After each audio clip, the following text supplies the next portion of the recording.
옛 탐라대 부지에 들어설 제주 한화 우주센터 조성 사업이 첫 삽을 떴습니다.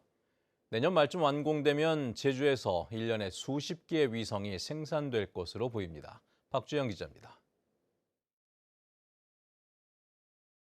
제주도가 매입 이후 8년째 방치됐던 옛 탐라대 부지.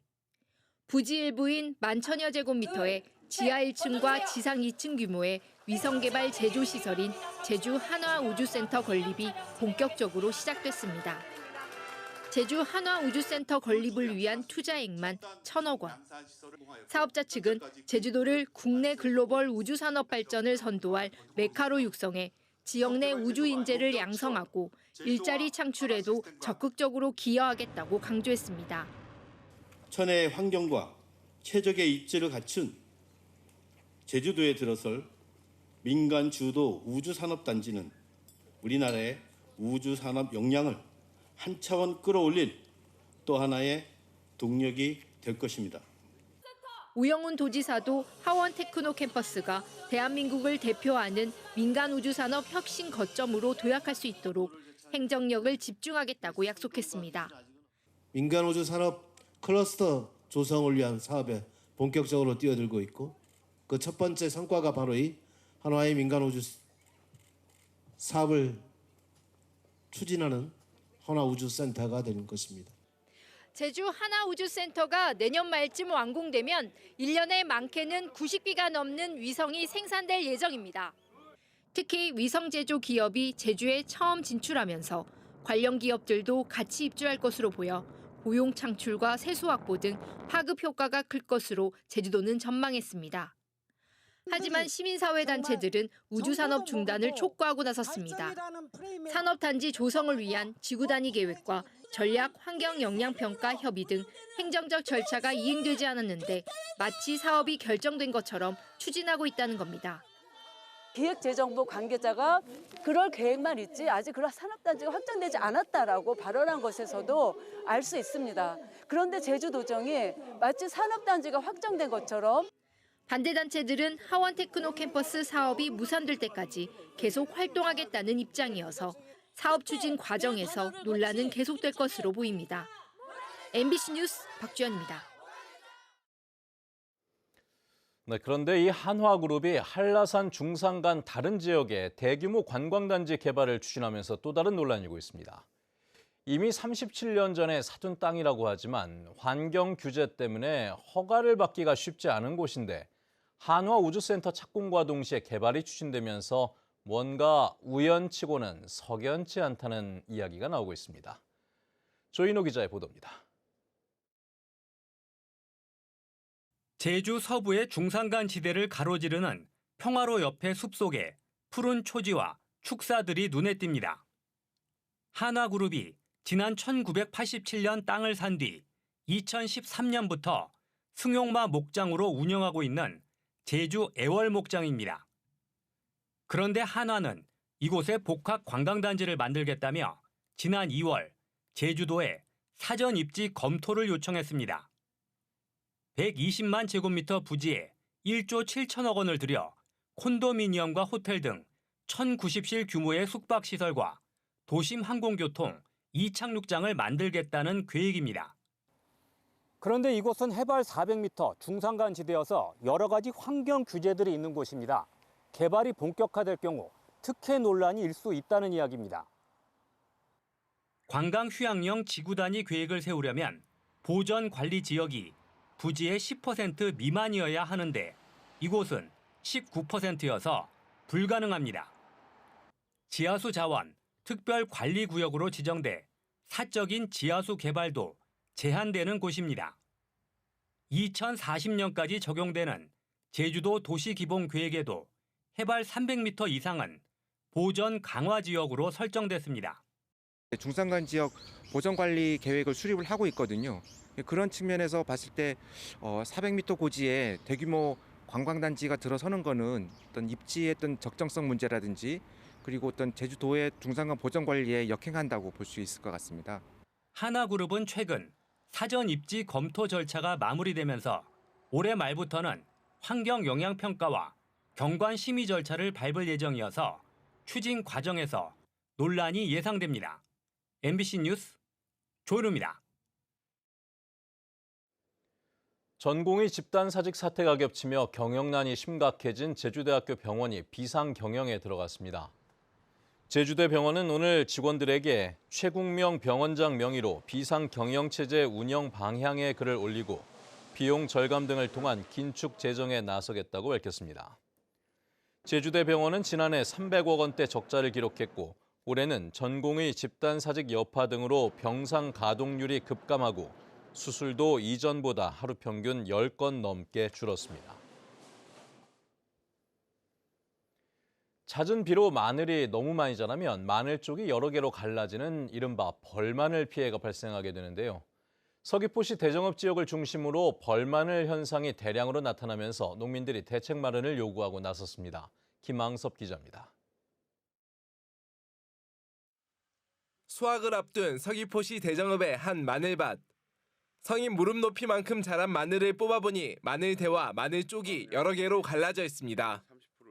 마늘이 비정상적으로 자라면서 2차 생장이 나타난 이른바 벌마늘 현상입니다.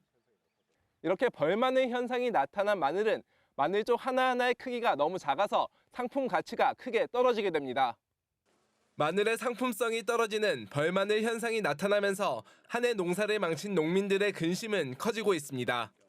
열심히 농사 지었는데 우리는 30년 동안 농사를 똑같이 지었는데 이렇게 벌마늘 생기면 농사 짓기 힘들고 생산비조차 못 건지고 허망이 짝이 없다. 벌마늘 현상이 증가한 원인으로는 마늘 생육기의 잦은 비날씨와 일조량 부족이 꼽힙니다.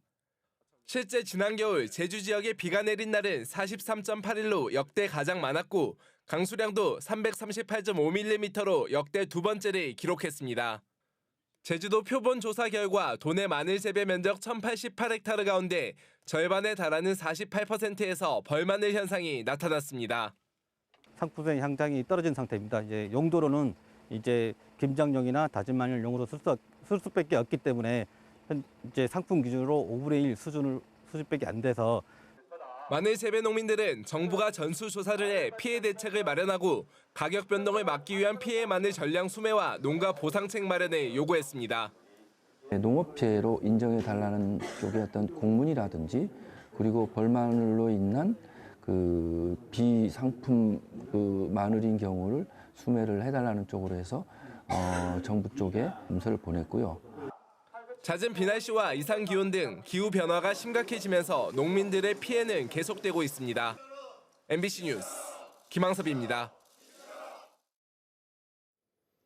오늘 제주 지방은 흐린 가운데 소강 상태를 보이고 있는 비가 내일 새벽과 밤에 다시 오겠습니다. 예상 강수량은 내일 새벽 사이 5에서 20mm, 내일 밤부터 노동절인 모레 낮까지 5에서 10mm가량입니다.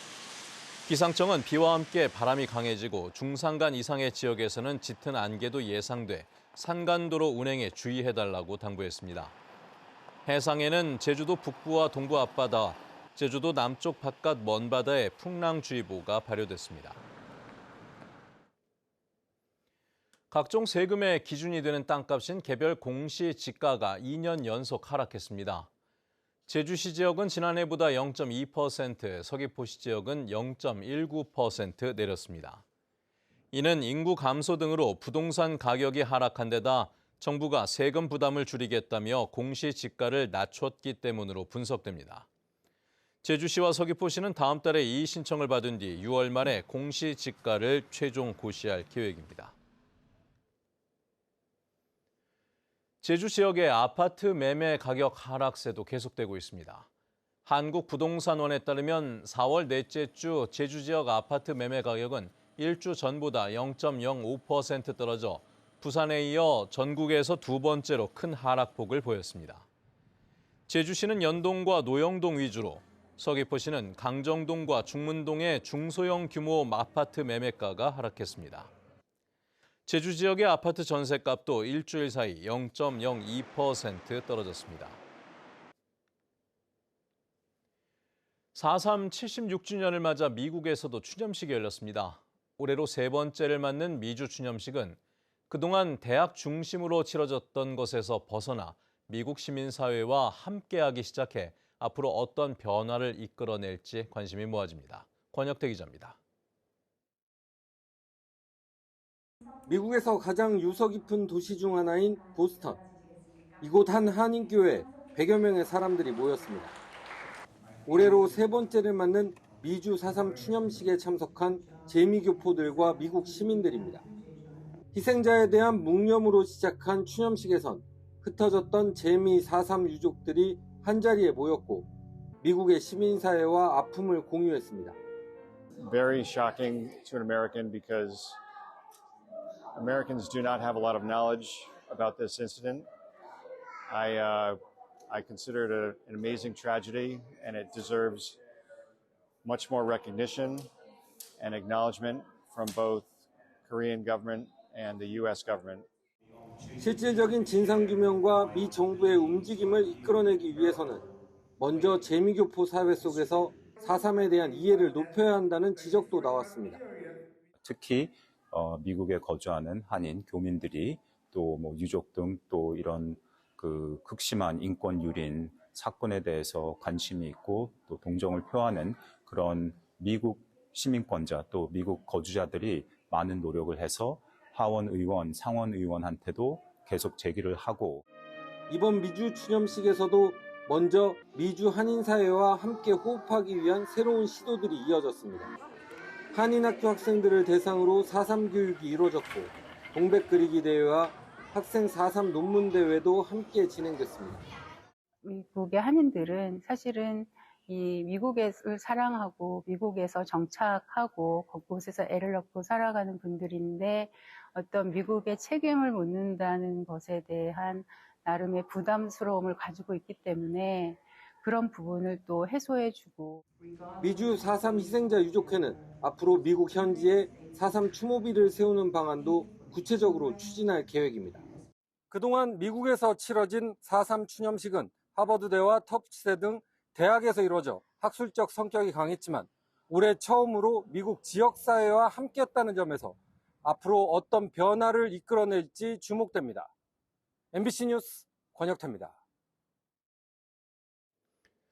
제주에서 올해 첫 중증 열성 혈소판 감소 증후군 환자가 발생했습니다.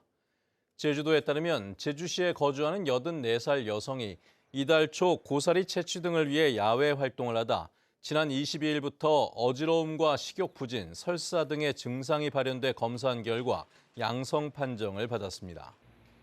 이 여성은 현재 제주 시내 병원에서 치료를 받으며 건강을 회복 중인데 제주도는 야외 활동 이후 고열과 설사 등의 증상이 나타날 경우 의료기관 방문을 당부했습니다.